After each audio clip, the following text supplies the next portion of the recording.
Audio Jungle.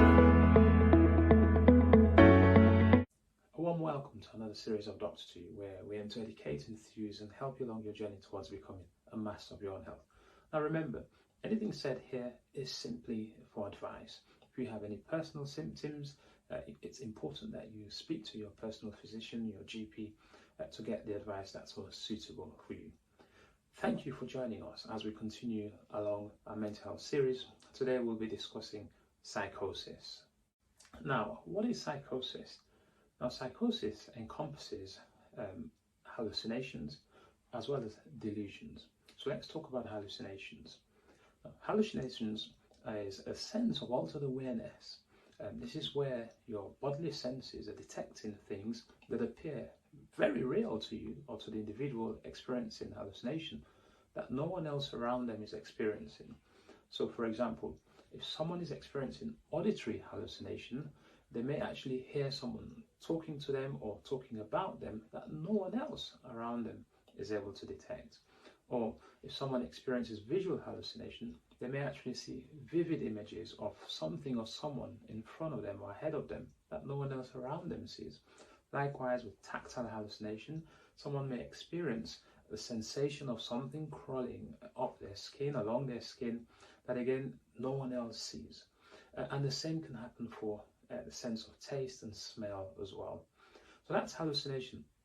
What about delusions? Now, delusions is a firmly held, a fixed belief that is so strongly held that it's unshakable, but it's out of keeping with the person's cultural belief, religious belief, social status, and everything else that's going on around them. And no matter what evidence is presented to the individual to the contrary of that belief, they do not budge at all. So they really absolutely believe in their belief.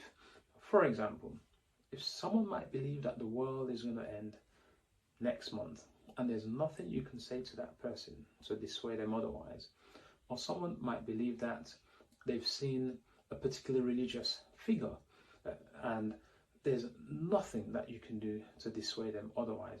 Someone might believe that they are a close relative of the monarchy, and whilst that might be possible, but there may actually be no evidence to suggest this, and no matter what you tell them, there's nothing that will make them believe otherwise. So that is delusion.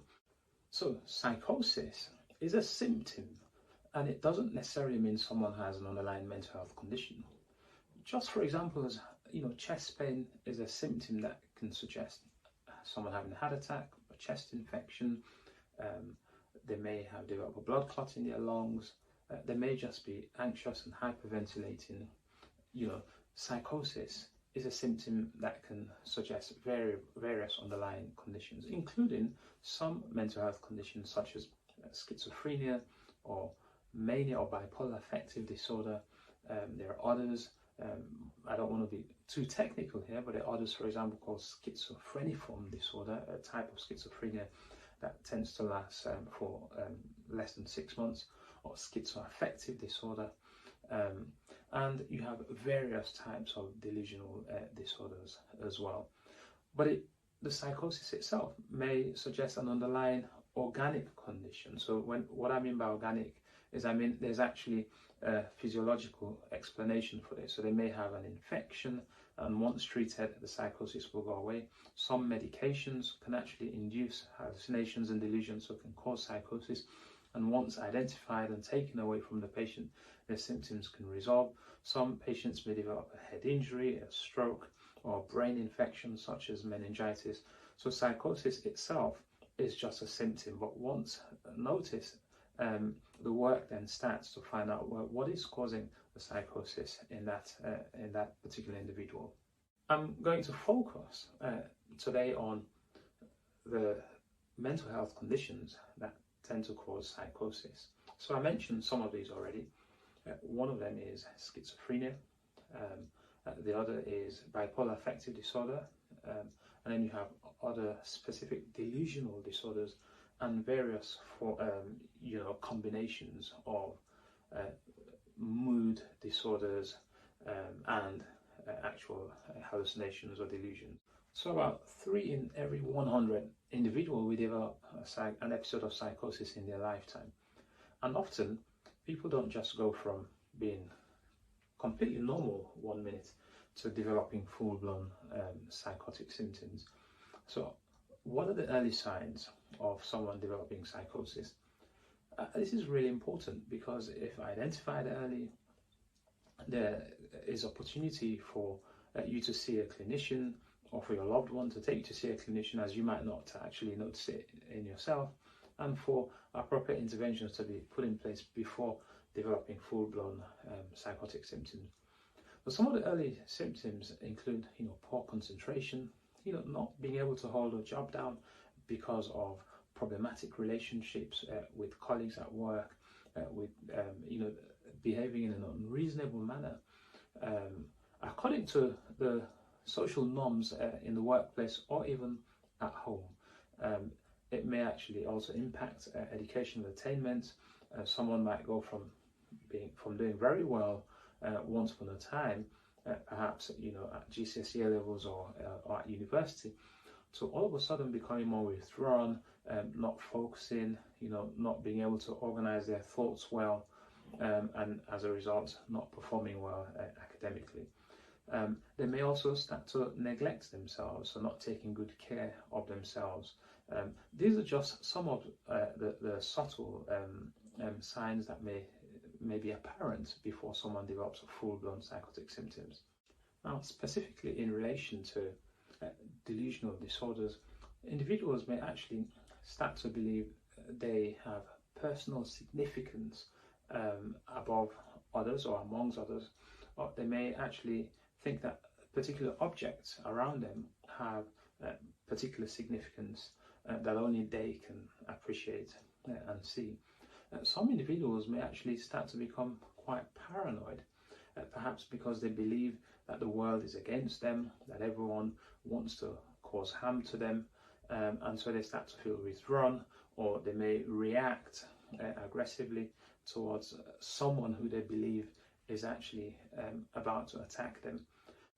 Now, this video is not actually geared to go into all the different mental health conditions that cause psychosis, but I just really wanted to highlight what psychosis is, that it's hallucination and delusions. But let me just say a little bit about schizophrenia.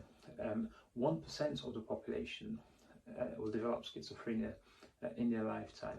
Once developed, schizophrenia is often a lifelong condition that can be managed with a combination of psychological therapy, so perhaps cognitive behavioral therapy, and other psychological therapies alongside medications.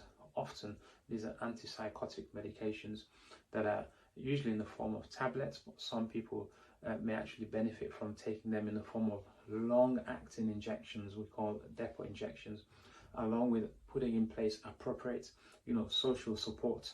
And in a vast majority of cases, patients with the right supports can actually go back into the community and be fully functioning as long as they comply with their medication and all the various supports in place. I briefly also mentioned bipolar affective disorder. Now, bipolar disorder is a spectrum of mood where someone can go from being on the one end of the scale, being very low, depressed, okay, lacking motivation, lacking energy, and not having the inspiration and the desire to get up and go and do things that they should be doing in terms of the activities of daily living. And then on the other end, you have someone who's really elated, super energetic, to the point where they're euphoric, and this may lead them to believe they have superpowers, that they, as a result of that, are untouchable. So they may then go on and take part in quite high-risk behaviors, which may include, driving along the wrong side of the road, or driving really fast, way above the speed limit for a particular carriageway, or driving without a license, or driving under the influence of alcohol or drugs, or driving without a seatbelt, or driving with the music really, really, really loud, or getting involved in promiscuous behavior, putting themselves at risk of sexually transmitted infections, or spending excessive amounts to the point where they may even be spending money that they can't afford to spend, leading them to go into debt. I mean, this is just some of the information, but that is a continuum. So from being very depressed to being super energetic, elated and euphoric, and you can have anything in between. And the aim here is to actually stabilize the mood and keep the person just about in the middle. And so whilst they may use antidepressants sometimes, but it's usually in combination with mood stabilizers, and sometimes there may be a need for antipsychotic as well, depending on whether the predominant symptom is mania or the depression. Now, there is a form of psychosis that I think is important to touch on here, and that's drug-induced psychosis. So drug-induced psychosis is, as the word says, this is where someone takes a medication, and often we tend to refer to the non-prescribed medication that then leads to them developing psychosis. So this includes illicit drugs, for example, smoking marijuana, taking cocaine, taking amphetamines, etc., etc. Taking some of these illicit drugs can lead to someone developing, hallucinations, or becoming paranoid, and developing, paranoid delusions. And again, once identified, the aim is to wean these individuals off these medications, and usually, as long as they can stay abstinent from these illicit medications, they can stay symptom-free. For some people, they may actually need ongoing antipsychotic medication depending on the symptoms that they present with. Where the medication is a prescribed medication, the same method of management applies, and that is to get them off that medication safely and get them onto one that will hopefully not cause them any psychotic symptoms. So thank you very much for watching this video. I hope you've got a real sense of what psychotic illness is. Remember, psychosis includes hallucinations, so that's altered sensation, and delusions, that's a firmly fixed belief that is out of keeping with social norms, cultural norms, religious background. And these are symptoms. They're not a diagnosis of a particular condition, but they may suggest an underlying series of mental health condition. And so once present, the aim is to find out what is causing the psychosis in this individual. So I hope this video has been useful to you, and if you know anyone who is developing or manifesting psychotic symptoms, then at least you can recognize it and approach them and try to get them the help. Now remember, when someone has psychosis, they may not always have the insights that they actually have the psychosis. So it's being really patient and getting them to see a physician to give them the help that they need. If you haven't already subscribed to our Doctor to You channel on YouTube, please do so now and share this with your loved ones, your friends. When you subscribe, you will be the first to hear when we get new videos uploaded to YouTube. And we do this, periodically on various medical topics. And if you subscribe, you'll also be able to access other videos that we've previously released on our YouTube channel.